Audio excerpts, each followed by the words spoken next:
I'm here with Matt Grigg of the Craftsman Network, and we are here to talk to you about inspection issues and how to get them fixed prior to listing your house, and if you're buying, how to know what we really need to be addressing.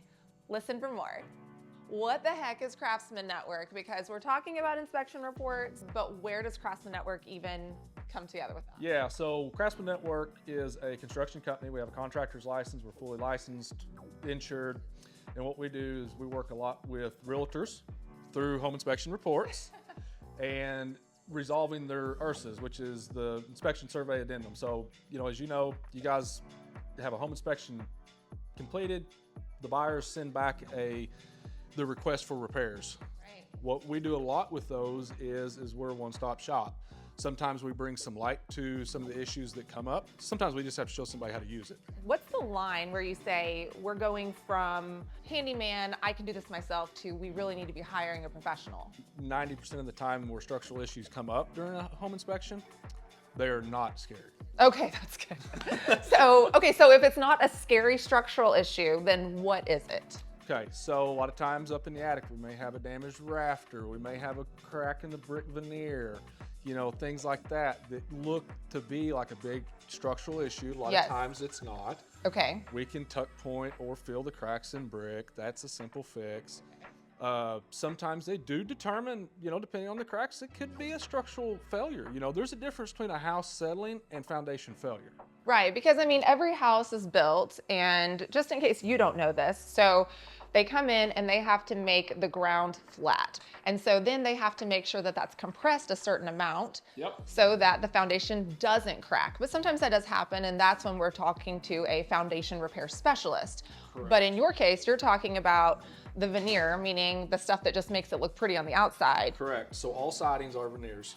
Okay. We don't have structural brick in Northwest Arkansas like what you would see in an old building in Chicago. Like my grandma's house. Correct. So this brick is literally just attached to the side of the house. Those tend to move a little bit than the house itself. Sure. So we do get some cracks, especially on long walls. Those are things that we help determine from a contractor standpoint is, do you need to bring in a foundation contractor to add additional support, piers, or is this just more of a normal settlement crack? Right. Still using the word settlement, which is scary, right? So things are just adjusting, and there might be a little bit of cracking, but it's nothing that needs to be fixed by a foundation specialist or even by you. So what other issues are you seeing on inspection reports that people really freak out about and that they really should be looking to get fixed? So water intrusion. Oh gosh, all I see is mold testing. Yep. Black mold, it's black mold, I know. Is it black mold? Everybody's got to be careful with the 4-letter mold.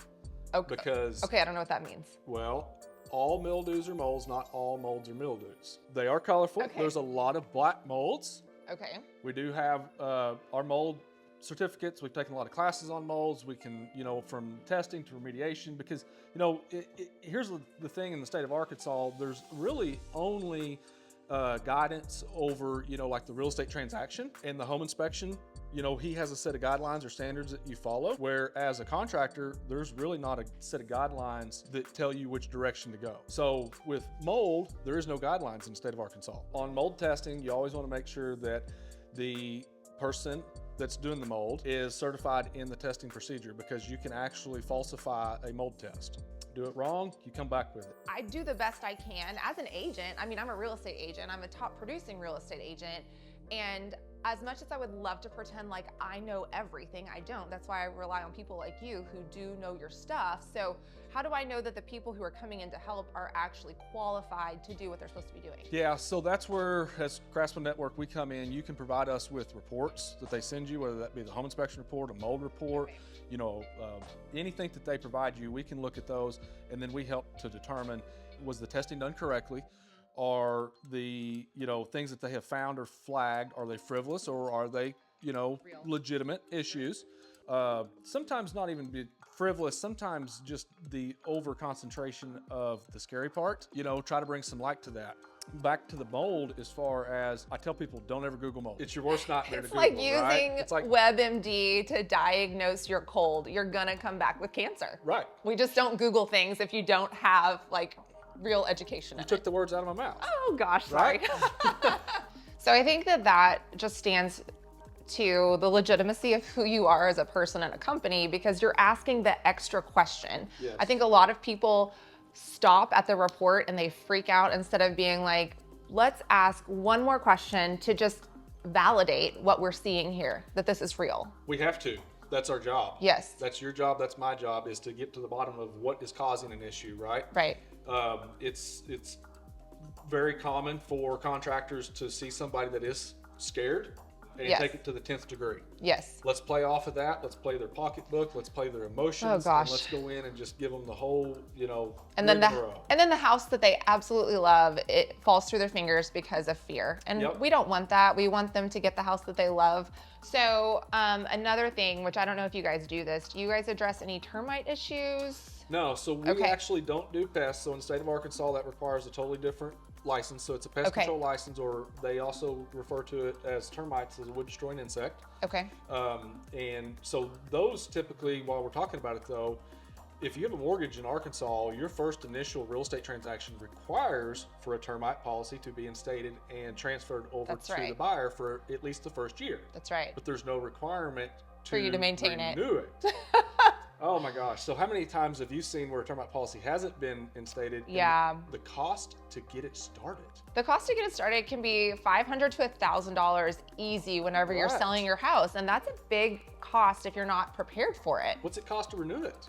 Like $100, $150. I mean, it's minute, and it's good, cheap insurance, because if you ever do have an issue, they're there to help you through that. Right. And file that insurance claim with your termite policy, not on your homeowners, because homeowners won't cover that. And then you're not facing that could be big out-of-pocket costs. And they're checking it every year. They check it every year. So that definitely helps to prevent any unknown things from happening because somebody's regularly checking it out. Correct. Mm-hmm. So very much so, like our maintenance plans, your termite policies are always wise to keep them stated. Wow. I mean, I feel like this is a lot of information. We are going to be putting the information that you need to contact Matt and Craftsman Network below if you're looking for a real estate agent to help you buy, sell, or invest in Northwest Arkansas. Thank you so much for tuning in today. Subscribe and like and comment for more. Bye, Bye, guys.